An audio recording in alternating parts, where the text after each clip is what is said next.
안녕하십니까. 저는 이제 40 중반을 향해 달려가고 있는 아이를 키우고 있는 엄마입니다. 결혼을 한 이후에 저에게 벌어진 믿기 힘든 일에 대해 이야기를 나누고 현명한 조언을 얻고 싶은 마음에 이렇게 사연을 올리게 되었습니다. 유년 시절부터 쭉 이어져 온 인연이 저에게 아주 뜻밖의 해프닝을 가져오게 되었고, 그 일로 인해서 저의 마음에도 구원을, 그리고 다른 사람에게도 복합적인 감정을 만들어내게 되었습니다. 참 어떻게 이 일을 설명해야 좋을지 모르겠지만 차근차근 처음부터 이야기를 한번 풀어보려고 합니다. 어떻게 보면 드라마보다 더 드라마 같은 제 인생 이야기. 이게 정말 현실에서 일어난 일인가 싶을 정도로 대단히 충격적인 이야기를 한번 써내려가도록 하겠습니다. 제 이야기를 듣고 여러분도 저와 같은 선상에 있다면 용기를 가지시고 본인만의 행복을 찾으시기를 바라면서 지금부터 시작하도록 하겠습니다. 저는 어릴 때 가난하진 않았지만 가난에 가까운 삶을 살고 있었습니다. 부모님께서는 집과 가까운 시장에서 작지도 크지도 않게 채소 가게를 운영하시면서 저를 키워내셨습니다. 가게를 열 정도면 나름 풍족한 생활을 하지 않았겠냐 하시는 분들도 있는데, 채소를 팔아봐야 가게 월세 내고 생활비를 제외하면 남는 돈이 별로 없었습니다. 그러니 저를 위해 부모님께서 쓸 수 있는 돈이 매우 한정적이었습니다. 물론 제가 욕심이 많은 아이는 아니었기에 화목한 가정을 이어질 수 있었습니다. 저는 부모님께서 고생하시며 벌어들인 돈을 함부로 사용하면 안 된다고 어릴 때부터 가정교육을 받았기 때문에 주어진 형편에 만족하면서 살았습니다. 우리 부모님께서는 빠듯하게 한 달을 벌어먹고 사시는 분들이었지만 없는 사람들을 늘 챙기고 도우며 사셨습니다. 채소 가게에서 팔다 남은 감자, 고구마부터 시작을 해서 시들시들해지는 상품들, 그러니까 먹는 데는 문제가 없어도 상품 가치가 떨어지는 상품들은 없는 사람들에게 나누시며 살았습니다. 특히 저희가 다세대 주택에 새를 들어 살고 있었는데 우리 옆집에 살고 있는 단칸방 식구들에게 그렇게 잘해주셨습니다. 우리 집도 아주 작은 16평짜리 방 2개 딸린 집이었지만 옆집에 사는 식구들이 밥이라도 굶을까봐 매번 감자와 고구마를 삶아서 주셨습니다. 솔직히 어린 나이에는 우리 집도 힘든데 왜 그렇게 남을 도우며 사시려고 할까? 그 돈을 모았다면 더 큰 집에 갈 수 있지 않았을까 하는 생각을 하기도 했습니다. 하지만 부모님께서는 나중에 다 복이 되어 돌아오는 것이라며 남에게 베푸는 것을 아깝게 굴지 말라고 하셨습니다. 옆집에 사는 가족들은 옆집 오빠와 옆집 오빠 부모님으로 구성되어 3명이 살고 있었습니다. 옆집 오빠는 저보다 8살이나 많은 오빠였는데 제가 초등학생일 때 이미 대학생이던 오빠였습니다. 대학 등록금을 마련하기 위해서 틈틈이 일을 하며 정말 열심히 살던 오빠는 끼니를 제때 챙기지 못해서 항상 배고파했었습니다. 그런 오빠가 안쓰러웠던 저희 어머니께서는 매번 옥수수며 감자며 아침이고 저녁이고 오빠를 마주칠 때마다 손에 들려주시면서 배고프면 일이 손에 안 잡힌다고 걱정을 하셨습니다. 옆집 오빠는 처음에는 부담스럽다면서 거절을 했었지만 나중에 들어서는 꼬박꼬박 받아주면서 너무나도 감사하다고, 이 은혜 절대로 잊지 않겠다고 부모님께 인사를 했었습니다. 가난으로 인한 자격지심도 전혀 없었고 본인이 스스로 할 수 있는 일에 매진하면서 성실하게 사는 아이라며 부모님은 옆집 오빠를 매번 칭찬하셨습니다. 저는 어린 나이에 옆집 오빠에게 질투를 한 적도 몇 번 있었습니다. 부모님께서 매번 입에 침이 마를 정도로 오빠를 칭찬하셨기 때문이었습니다. 제가 중학생이 되었을 때 오빠는 군대에 가게 되었고 제가 고등학생이 되었을 때 제대를 하고 대학에 복학을 했는데 그때 처음 오빠를 대면했습니다. 어릴 때는 제가 대학에 대한 정보가 전혀 없었고 그냥 오빠가 공부를 잘하는 학생이었다는 정도만 들어서 모르고 있었죠. 알고 보니 오빠는 엄청나게 유명한 명문대 장학생으로 입학을 했던 학생이었던 것입니다. 초등학생 때는 몰랐지만 대단한 사람이었던 거죠. 고등학생이 된 제 눈에는 적어도 그렇게 보였습니다. 아무튼 오빠는 대학을 졸업하게 되었고 교수님의 추천으로 대학원에 진학을 하게 되었다고 했습니다. 그즈음 제가 수능 공부를 해야 할 시점이었는데 제가 학원을 다녔던 것도 아니고 공부에 엄청난 취미가 있었던 것도 아니라서 성적이 바닥을 기어 다니고 있었거든요. 학원을 보내주겠다는 부모님의 말에 저는 무한한 고민에 빠지게 되었습니다. 학원비가 한두 푼도 아니고 부모님의 돈벌이가 넉넉한 것도 아니었으니까요. 거기다가 학원을 다닌다고 제 성적이 수직 상승할 것 같지도 않았고 학교에서 배운 공부에 충실하며 수능을 보겠다고 했지만 현실의 벽은 너무나도 높았습니다. 공부도 재미가 없고 흥미도 떨어지고 하니 손을 놓아버리게 됐고 대학은커녕 공장이라도 취직을 해서 하루빨리 집안의 보탬이 되어야겠다는 생각도 하게 되었습니다. 그렇게 고3이 되었고 저는 진로 상담에서도 갈피를 잡지 못하고 깊은 고민에 빠지게 되었죠. 근데 우연히 제 고민을 알게 된 옆집 오빠가 대학원 생활을 하며 바쁜 와중에도 저에게 개인 과외를 해주겠다고 이야기를 해주었습니다.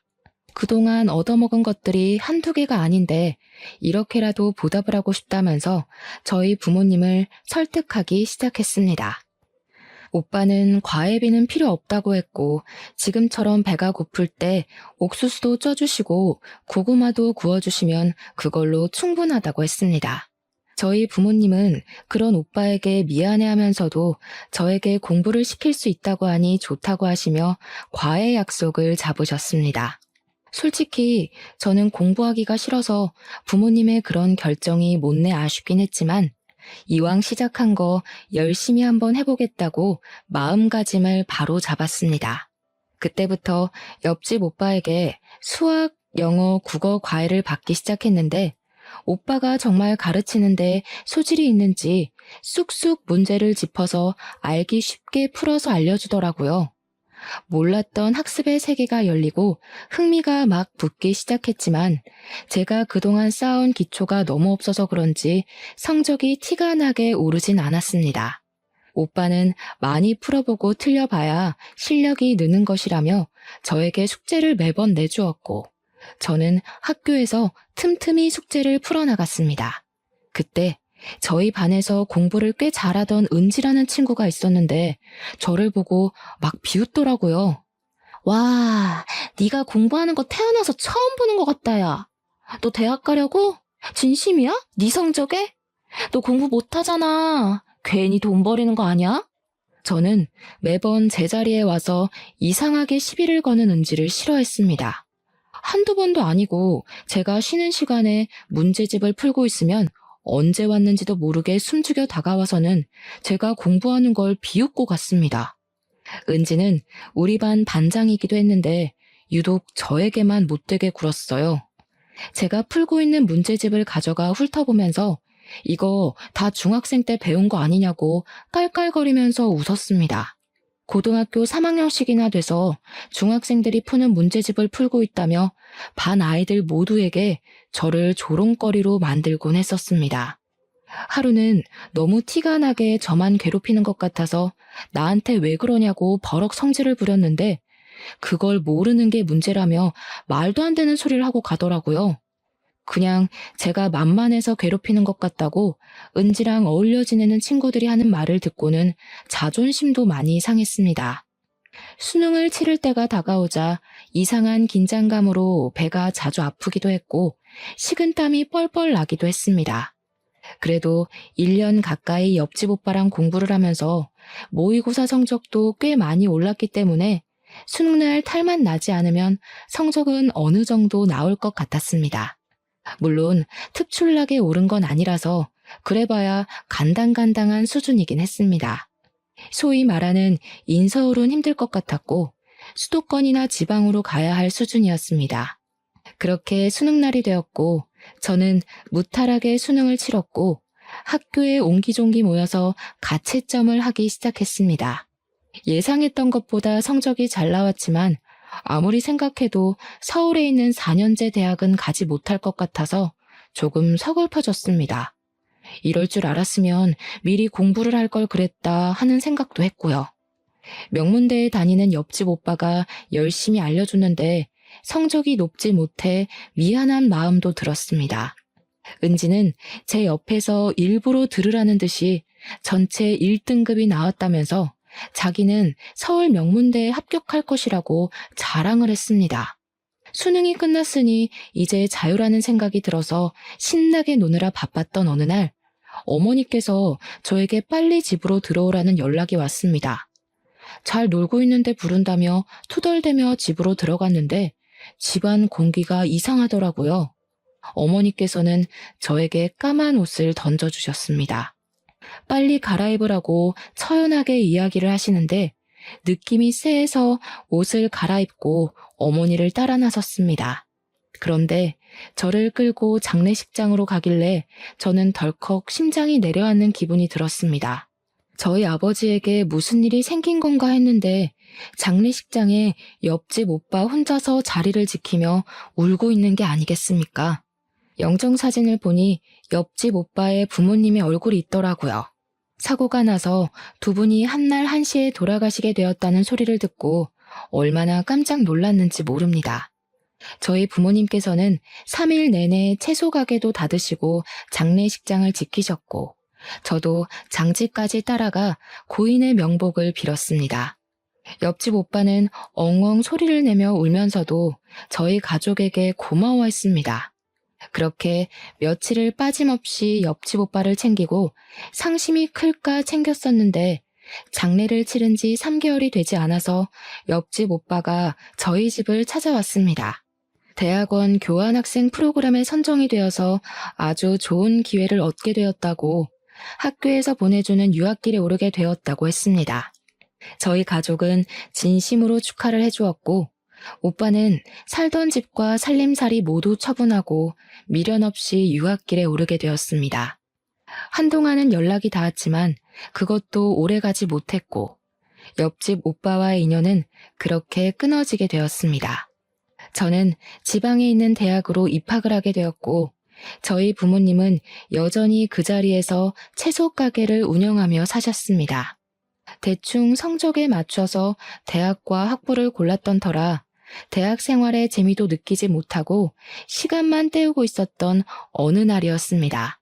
제가 지방에 있는 대학에 진학을 했기 때문에 통학을 할 수 없어서 학교 근처 원룸에서 자취를 하고 있었습니다.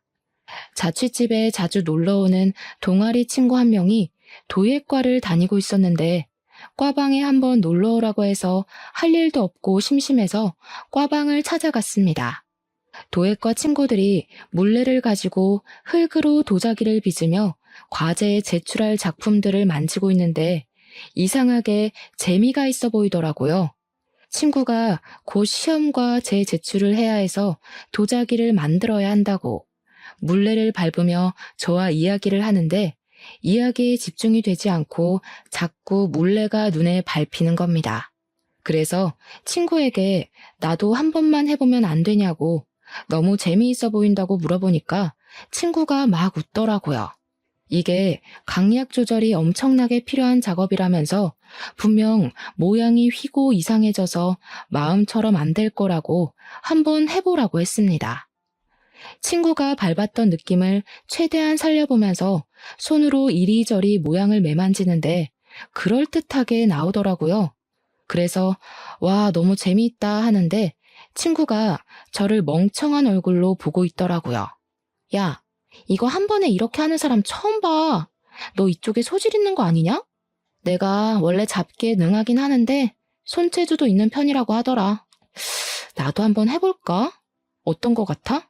그때 당시 천재라는 타이틀에 전 국민이 목매달던 시절이라 그런지 저와 친구는 패기 있게 도예과 교수님을 만나러 갔고 친구는 침을 튀기며 이야기를 했습니다.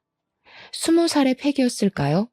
지금 생각해보면 고작 물레 한번 돌린 것으로 교수님을 찾아가서 소질이 있네만의 이야기를 했다는 게 너무나도 부끄럽습니다. 하지만 어린 나이에 치기 어린 패기를 교수님께서 예쁘게 봐주신 덕분에 저는 교수님 앞에서 물레를 밟으며 도예를 시작할 수 있었습니다. 몇 주간 실습하는 곳에서 도둑 강의를 들으며 손맛을 익혔더니 교수님께서 진짜 소질이 있는 것 같다고 전과를 해볼 생각이 없냐고 하셨습니다. 그냥저냥 인문과에서 갑자기 도예과로 전과가 가능할까 싶었는데 지방에 있는 학교라 그런지 해달라는 거 다 해주더라고요. 저는 얼떨결에 도예과로 전과를 하게 되었고 저희 부모님도 제 이야기를 듣고 무척이나 어이없어 하셨지만 제가 재밌다고 하니 한번 해보라고 하시고는 더 말리지 않으셨습니다.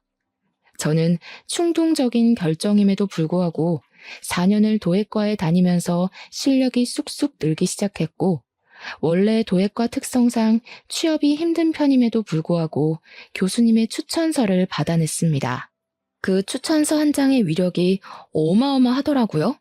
저는 친구들이 모두 부러워할 만한 도예가가 운영하는 회사에 취업을 하게 되었습니다.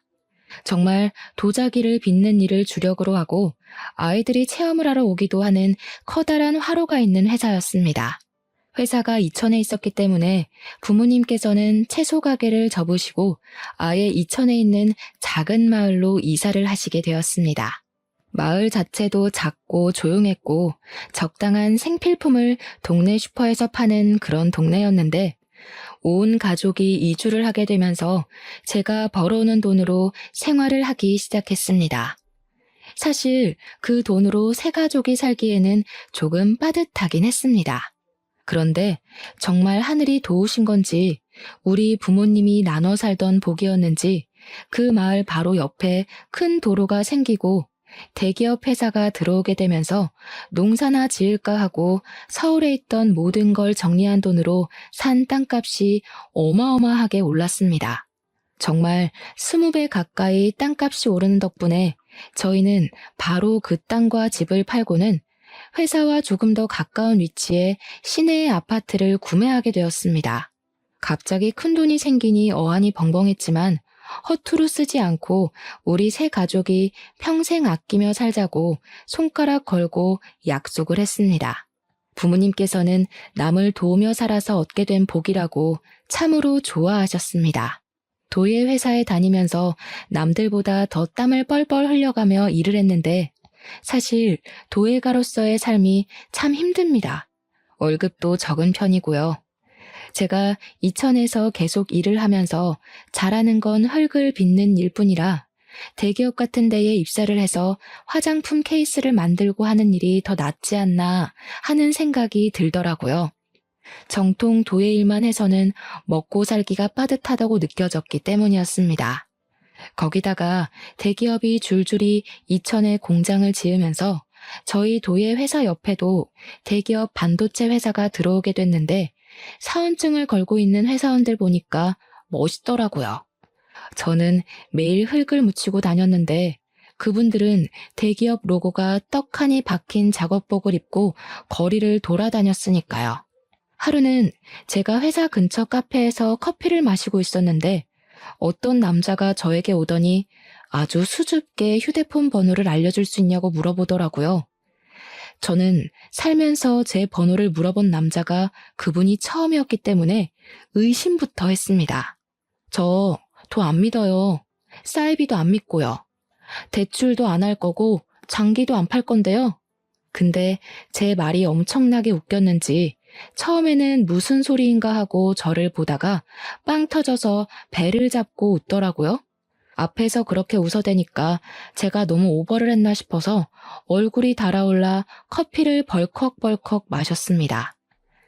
제가 며칠 동안 이 카페에 와서 그쪽을 봤는데 아무리 봐도 제 스타일이셔서 그래요. 번호 좀 알려주세요. 혹시 여기 S기업 다니시는 분이세요? 아니요. 아쉽게도 저는 반대편에 있는 도자기 회사에서 도자기 만드는 일을 하고 있어요. 우와, 정말 멋있는데요. 도예가라는 말씀이시잖아요. 요즘 잘 없는 직업 아닌가? 저도 나중에 도자기 한번 만들러 가봐도 되나요? 번호 좀 알려주세요. 그분은 저에게 계속해서 번호를 알려달라고 졸랐고 저는 어차피 한 번뿐인 인생인데 괜찮지 않을까 싶어서 번호를 알려주었습니다. 번호를 준 게 허락으로 생각한 건지 그 뒤로 자주 연락이 오곤 했습니다. 물론 저도 마음에 들지 않았으면 딱 잘라 거절을 했겠지만 그건 또 아니었어요. 대화를 나누다 보니 위트가 있는 사람이라는 걸 알게 됐고 생각보다 배려도 넘치는 사람이라는 생각이 들었습니다. 연락이 오지 않을 때는 서운하기도 하고 뭘 하는지 궁금하기도 했고요. 그렇게 시간을 보내다 보니 자연스럽게 연애라는 걸 시작하게 되었습니다. 연애하는 기간 동안 무척이나 순조로웠고 2년이라는 시간을 훌쩍 보내게 되었습니다. 제 나이 30이 되어서 결혼을 하자는 프로포즈를 받게 되었고 시댁에 인사를 드리러 가게 되었습니다. 남편에게는 여동생이 하나 있었는데 남편보다 일찍 결혼을 하고 아이도 낳고 미국에서 지내고 있다고 이야기를 하더라고요. 결혼식 날에 올 수 있을지 잘 모르겠다고 겸연쩍게 시부모님께서 이야기를 하는데 나중에라도 인사를 드리면 되지 않겠나 싶어서 대수롭지 않게 생각했습니다. 시댁 어르신들도 다행히 저를 예쁘게 봐주셨고 저희 부모님께서도 대기업에 다니는 남편을 좋게 봐주셔서 결혼을 하게 되었습니다. 상견례 자리에서도 재산을 공개하고 예단 예물 이야기를 하다 보면 서로 빈정이 상하는 경우가 있다고 하던데 저희는 그런 게 전혀 없었습니다. 평생 봉사를 하며 남을 위해 살아온 저희 부모님과 시부모님의 대화가 무척이나 잘 통했고 집안 가훈이나 분위기도 비슷해서 걸림돌이 될 게 없었습니다. 시부모님은 탄탄대로를 살아오신 분이라 평생을 봉사하며 살아오신 저희 부모님께 진심으로 존경한다고 이야기를 하셨습니다. 우리 부모님께서는 가방끈이 짧은 저희 가족을 대단한 사람인 양 봐주셔서 감사하다고 대답을 하셨고요. 훈훈한 분위기에서 상견례 자리가 끝나게 되어 가슴 졸일 일은 없었습니다.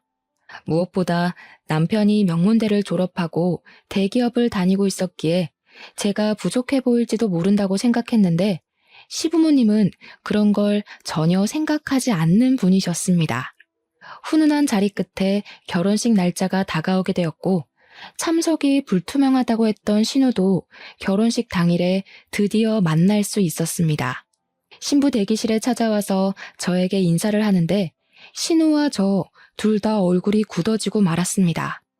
신우라고 인사를 한 사람이 다름 아닌 고등학교 시절 저에게 계속 시비를 걸던 우리 반 반장, 은지더라고요. 그날 화사하게 웃기만 해야 할 제 얼굴에서 미소가 사라지게 됐습니다. 은지도 저도 둘 다 똥 씹은 얼굴로 인사를 하게 되었죠. 은지 때문에 결혼을 파투내는 건 말이 되지 않으니 저희는 그날 결혼식을 어영부영 잘 올리고 바로 신혼여행길에 올랐고 여행을 마친 뒤 귀국을 했습니다. 시댁에 인사를 드리러 갔는데 당연히 미국으로 돌아갔을 거라고 생각했던 신우가 떡하니 시댁에 있더라고요. 시댁 분위기는 이상하게 살얼음판이었고요. 이게 무슨 분위기인가 싶었는데 신우가 폭탄을 제대로 터뜨렸더라고요. 나 이혼하고 한국으로 아예 들어오게 됐어. 우리 아들도 당연히 한국에서 내가 키우기로 했고 당분간은 시댁에서 지내려고. 글쎄 우리 남편이 노란머리 여자랑 바람을 피웠지 뭐야? 내가 어이가 없어서. 자존심이 상해서 도저히 그 남자랑 못 살겠더라고. 한국에서 명문대도 졸업했고 미국에서 공부까지 한 사람인데 여기에 내가 일할 자리 하나 없겠어? 나도 고향이 그리웠었는데 잘 됐지 뭐. 시부모님은 갑작스런 신우의 말에 머리를 싸매고 누우셨고 신우는 아무렇지 않게 시댁에 자기 짐을 풀고는 뻔뻔하게 눌러붙기 시작했습니다. 그냥 거기서 끝이 났으면 제가 신우 이야기를 할 일도 없었겠죠. 이혼하고 한국에 들어왔다는 것 자체가 자존심이 상한 건지 뭔지 저한테 시비를 걸기 시작하더라고요. 개버릇 남 못 준다고. 저런 식으로 남편의 바가지를 긁어댔으면 남편이 바람을 피우고도 남겠다 하는 생각이 들었습니다. 그러고 보니까 현아 네가 우리 반 밑바닥 성적을 깔아준 덕분에 내신에서 이득 본 친구가 좀 있지 않았니? 너 대학도 지방대 나왔지? 시댁에 가기만 하면 살살 긁어대는 통에 이걸 들이박을까 말까 고민을 했는데 매번 시부모님과 남편이 제 편을 들어주면서 신우에게 쓴소리를 했습니다. 대학을 어디 나왔고 성적이 어떻든 간에 지금 잘 먹고 잘 살면 아무 문제가 없다는 식으로 말입니다. 그럴 때마다 은지는 결과가 최고라는 마인드로 사니까 우리나라에 발전이 없는 거라면서 과정도 중요한 거라고 자기 주장을 펼치더라고요. 고등학교 시절에는 내가 적성에 맞는 걸 찾지 못해서 고생하긴 했지. 다행히 대학에 가서 나에게 맞는 일을 찾게 됐어. 지금은 도예가로 일을 하고 있는데 생각보다 일도 재미있고 먹고 살 만큼은 벌면서 살아. 얘, 너무 웃긴다. 학교 다닐 때 돌머리라고 구박 엄청 받더니 흙을 다루면서 일을 하네? 천생연분이다, 야. 돌머리? 너 말이 너무 심한 거 아니니? 어디 신우한테 너너거리면서 이야기를 해? 또박또박 말대꾸하지 마. 따지고 보면 내가 올케 언니지. 너희 오빠랑 결혼한 거 몰라서 그래? 너나 선 지키면서 굴어. 제가 틀린 말을 한 건 아니니까 입을 삐죽 내밀고는 무시하더라고요. 그 이후에도 제가 시댁에서 뭐 요리를 하다가 실수를 하거나 하면 돌머리라서 그런 거라고, 지방대 출신이라서 잘하는 게 없다고 저를 깎아내리고 비웃었습니다. 하루는 제가 TV 프로그램에 나온 영어 단어를 읽다가 실수를 했는데 그 발음이 아니라면서 미국도 못 가봤냐고 꼽을 주기도 했고요. 신문 보다가 사자성어가 나왔는데 그 뜻을 몰라서 검색을 하고 있으니 초등학교 때 다 배우는 거 아니냐고, 아는 게 뭐냐고 시비를 걸기도 했습니다. 신우가 그런 식으로 하나하나 말꼬리를 잡고 늘어지니까 저도 시댁에 방문하는 것 자체가 스트레스였습니다. 아들과 함께 한국으로 돌아온 신우는 5살밖에 안 된 시조카의 교육에 열을 올리고 있었습니다. 때마침 제가 그즈음 임신을 하게 되었고 양가의 어마어마한 축하를 받게 되었습니다. 신우는 저에게 일찌감치 아이 교육을 어떻게 시킬지 정해야 된다면서 자기를 보고 배우라는 식으로 말을 하더라고요. 근데 저는 생각이 조금 다르긴 했습니다. 공부를 아무리 해봐야 적성에 맞는 일을 찾는 게 더 중요하다는 생각을 했거든요. 제가 친구를 따라 과방에 놀러 가지 않았더라면 제가 과연 도예가의 길을 걸을 수 있는 기회가 있었을까요? 저는 공부가 전부라고 생각하지 않았습니다. 그런데 신우는 그런 제 의견을 깡그리 무시하고는 시조카에게 공부를 하지 않으면 큰엄마처럼 대학도 후진 곳을 나와야 하고 평생 몸을 쓰면서 살아야 한다고 이야기를 하더라고요. 그 이야기를 들은 남편이 신우의 머리채를 잡을 기세로 달려들었는데 제가 말리지 않았더라면 아마 원형 탈모처럼 머리카락이 우수수 빠졌을 겁니다. 신우는 가족들이 불편해하는 걸 알면서도 저를 무시하는 걸 멈추지 않았고 5살밖에 되지 않은 시조카를 영어 유치원에 보내겠다고 난리를 쳤습니다. 그뿐만이 아니라 과외를 시켜야 한다면서 선생을 알아보고 추가 공부를 시킨다고 학원 문도 두들겨 보더라고요. 더 웃긴 건 신우는 일을 하지 않고 있어서 그 돈이 모두 시부모님의 주머니에서 나오고 있었다는 겁니다. 시조카는 국적은 미국 국적이었으나 한국에서 살고 있었음에도 한국말을 제대로 구사하지 못하고 있었습니다. 제가 다른 것보다 국어 공부를 먼저 해야 하는 거 아니냐고, 방문학습이라도 시키는 게 좋지 않겠냐고 넌지시 의견을 보탰죠. 그러니까 저한테 영어가 세계의 공통어인 거 모르냐면서 한글은 크면 자연스럽게 쓰고 읽고 할 수 있다고 차라리 수학 과외를 시키겠다고 하더라고요. 5살이면 한창 놀이터에서 뛰어놀아야 할 시기인데 정말 신우의 욕심이 하늘을 찌르더라고요. 저는 10달을 꼬박 품은 아이를 출산했고 육아휴직을 하게 되면서 2년이나 회사 일을 쉬게 되었습니다. 2년 만에 다시 이천으로 출퇴근을 하려고 하니까 너무나도 힘들더라고요. 제가 육아휴직을 하는 동안 남편이 본사로 발령이 나면서 저희가 서울로 이사를 오게 되었거든요. 집에서 육아만 하다가 서울에서 이천까지 매일 운전을 해서 출퇴근을 하려고 하니까 몸이 축나는 기분이었습니다. 남편 월급이 꽤 되긴 했지만 그래도 돈을 벌어야 된다는 생각에 도예를 하면서 돈을 벌었는데 이 도예 사업이라는 게 참 어렵더라고요.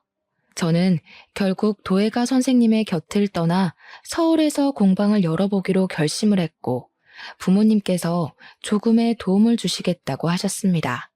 제가 눈여겨보던 매물이 부동산에 나왔기에 바로 계약을 하고 작은 공방을 열 수 있었습니다. 다행히 위치가 좋아서 작은 화로까지도 둘 수 있었습니다. 고열로 구워야 하다 보니까 일반적인 건물에서는 화로를 두기 어려웠었는데 단층 창고 같은 건물을 통으로 쓸 수 있어서 화로도 구비할 수 있었습니다. 공방은 인터넷을 통해서 입소문을 타기 시작했고 예약이 가득 찰 정도로 장사가 잘 되었습니다.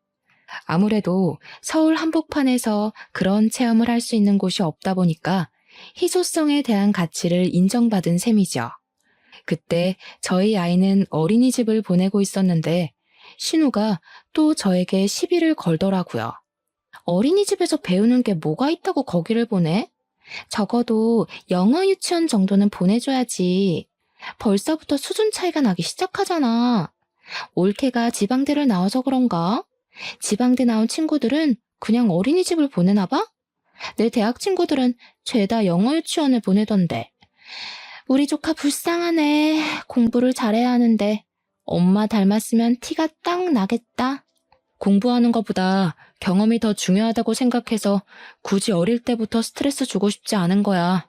각자 자식을 교육하는 방법이 있으니까 그런 소린 하지 말았으면 좋겠어.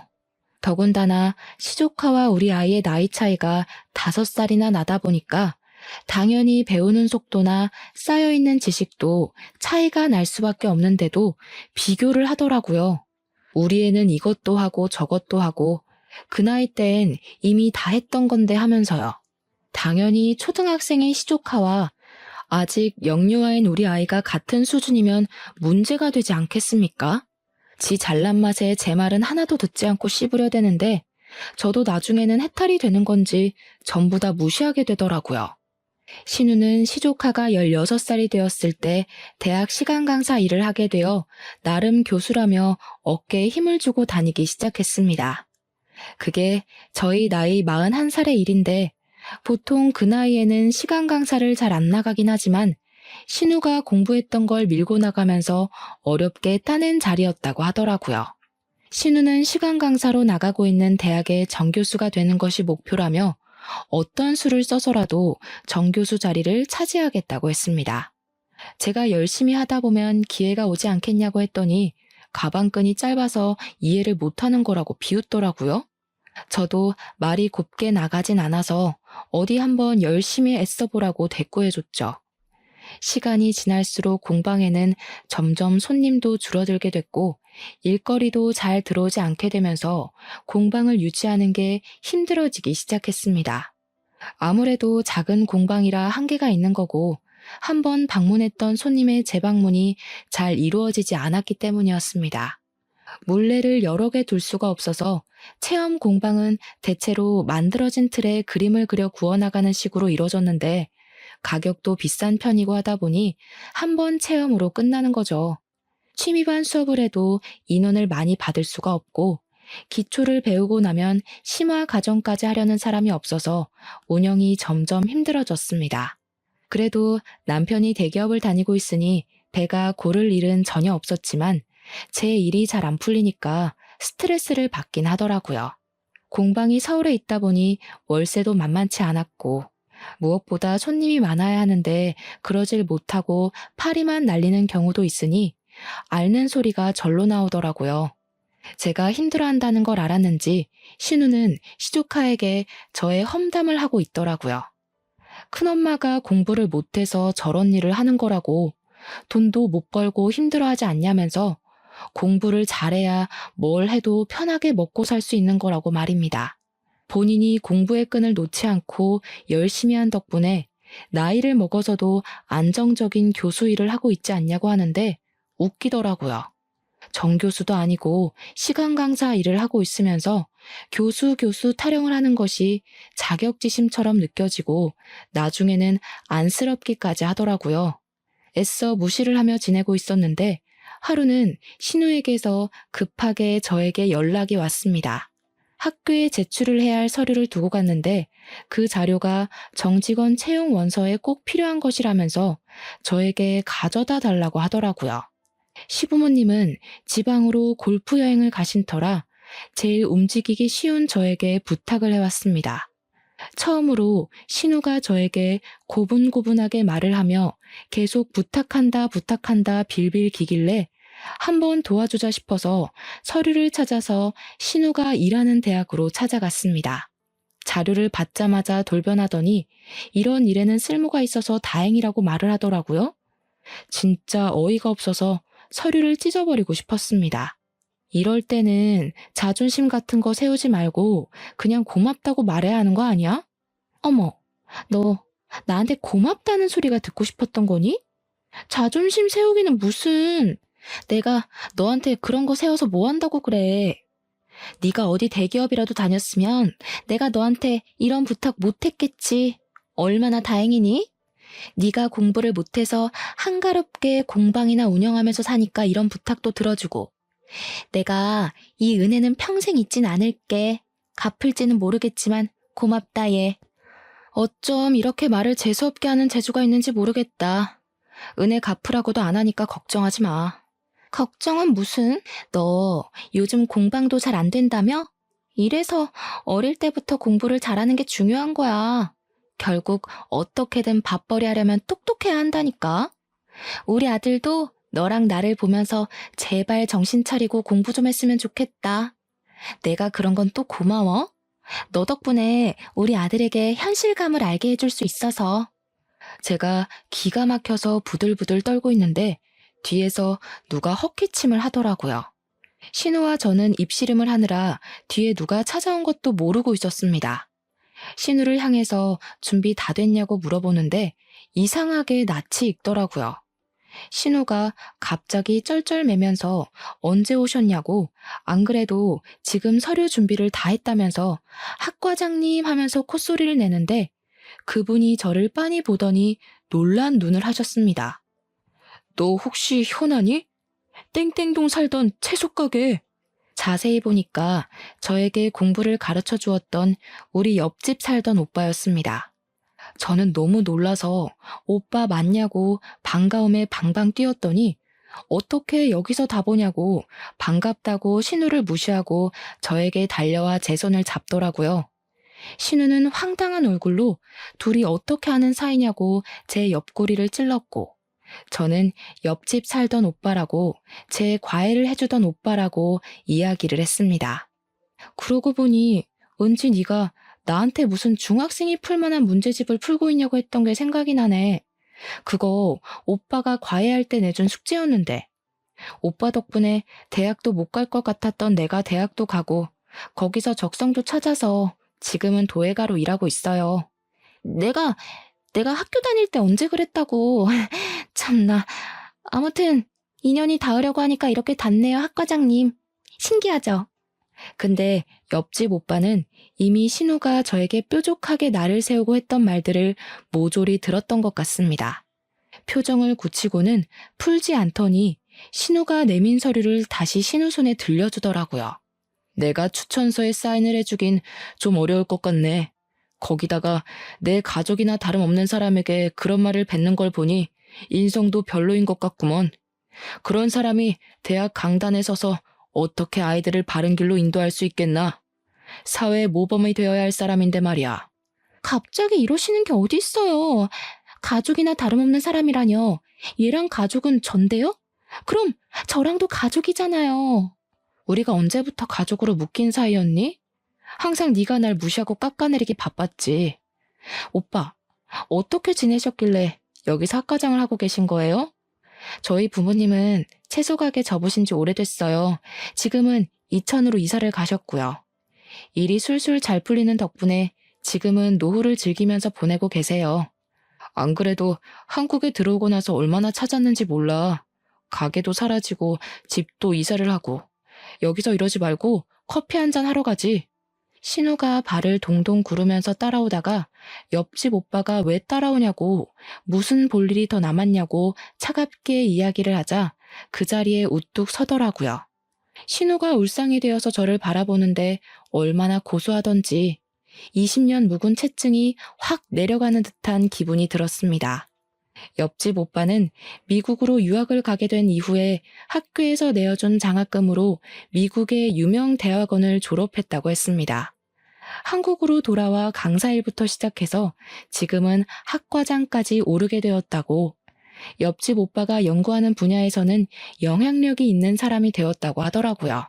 대기업 같은 곳에서 초청 강의 제안도 들어오고 하루가 어떻게 돌아가는지 모르게 바쁘게 살고 있다고 했습니다.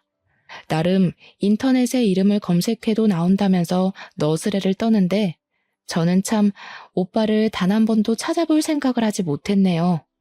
부모님께 전화를 걸어서 옆집 오빠와 연결을 해주기도 하고 오랜만에 만나서 정말 즐거운 시간을 가지게 되었습니다. 그날 이후 신우는 정교수가 되지 못했다면서 저를 원망하기 시작했고 도를 넘어서는 바람에 시댁에서도 구박덩어리가 되었습니다. 당연히 다니던 학교 시간 강사 일에서도 밀리게 되어서 백수나 다름없는 인생을 살게 되었습니다. 저에게 히스테릭하게 굴 때마다 시부모와 남편이 옆에서 제 편을 들어주니 신우는 점점 망가지고 말았습니다. 신우는 모든 스트레스를 시조카에게 풀기 시작했고 문제를 하나라도 틀리면 너 죽고 나 죽는 거다 하면서 시조카를 압박하기 시작했습니다. 자기보다 훨씬 공부를 잘해야 하고 명문대 아주 귀에 피딱지가 않도록 노래를 부른 거죠. 기말고사를 본 시조카는 성적이 원하는 대로 나오지 않자 스트레스를 견디지 못하고 그만 이대로 세상을 뜨겠다고 나쁜 시도를 하고 말았습니다. 새벽에 갑작스러운 시부모의 연락에 남편과 저는 혼비백산하여 응급실을 찾았고 거기서 파리해진 신우를 만날 수 있었습니다. 너 이런 식으로 애한테 스트레스 주고 할 거면 차라리 얘를 네 남편에게 보내. 너 때문에 이게 무슨 일이야. 신우는 하염없이 눈물을 뚝뚝 흘리면서 어떻게 그런 소리를 할 수 있냐고 횡설수설했습니다. 내가 정신병이라도 걸린 것 같냐? 애를 왜 남편한테 보내려고 하냐? 내가 죄인이다 하면서 알아듣지 못할 말을 마구마구 쏟아냈습니다. 저는 신우가 미웠고 재수없었고 불행하길 바랬지만 시조카가 다치길 원하진 않았습니다. 신우가 나한테 화풀이하던 걸 조카에게 하니까 이렇게 된 거지. 세상 일이 어떻게 신우 맘대로 되겠어? 이제 좀 내려놔. 시조카가 공부를 못하는 것도 아니고 잘하는데 왜 그렇게 애를 압박하고 그래? 한참을 울던 신우가 자기 혼자 있고 싶으니까 다들 집에 가서 기다리라고 하더라고요. 며칠 입원해 있는 동안 신우는 시조카 옆에서 1분도 떨어지질 않았습니다. 그리고 시조카가 퇴원을 해서 시댁에 오니 신우가 갑자기 가족들을 불러다 놓고 고개를 숙이고 사과를 하더라고요. 그동안 괜한 비교질해가면서 올케 언니 무시한 거 미안해. 내가 사람을 급으로 나누고 상처 줘서 미안해. 나 이제 욕심 부리지 않고 우리 아이가 하고 싶은 거 하면서 살 수 있게 노력할 거야. 그러면서 애한테 욕심 부리며 살지 않겠다고 공부가 전부가 아니라는 걸 너무 늦게 깨달았다고 하더라고요. 며칠이나 가려나 했는데 신우는 정말 굳은 결심을 한 건지 그 뒤로 저희 부모님을 따라서 보육원과 고아원에 봉사를 하러 다니더라고요. 사각지대에 놓인 아이들 중에서 공부를 하고 싶어하는 애들을 위해 교육을 시키고 있습니다. 할 줄 아는 게 이것밖에 없다면서 사교육을 한 번도 받아보지 못한 애들을 불러다 놓고 공부에 관심 있어 하는 애들에게만 공부를 가르치면서 시간을 보내더라고요. 신우는 점점 마음의 치료를 받고 있는 중이고 저는 그런 신우를 멀리서 응원하며 지켜보고 있는 중입니다. 가까이 하기엔 아직까지 제가 받은 상처가 깨끗하게 씻기질 않았네요. 앞으로 저도 신우를 용서할 수 있는 날이 오겠죠. 그날이 오면 같이 속을 드러내놓고 술이라도 한잔 해보려고 합니다. 그러니 그날이 올 때까지 제가 신우를 용서할 수 있도록 노력해보도록 하겠습니다.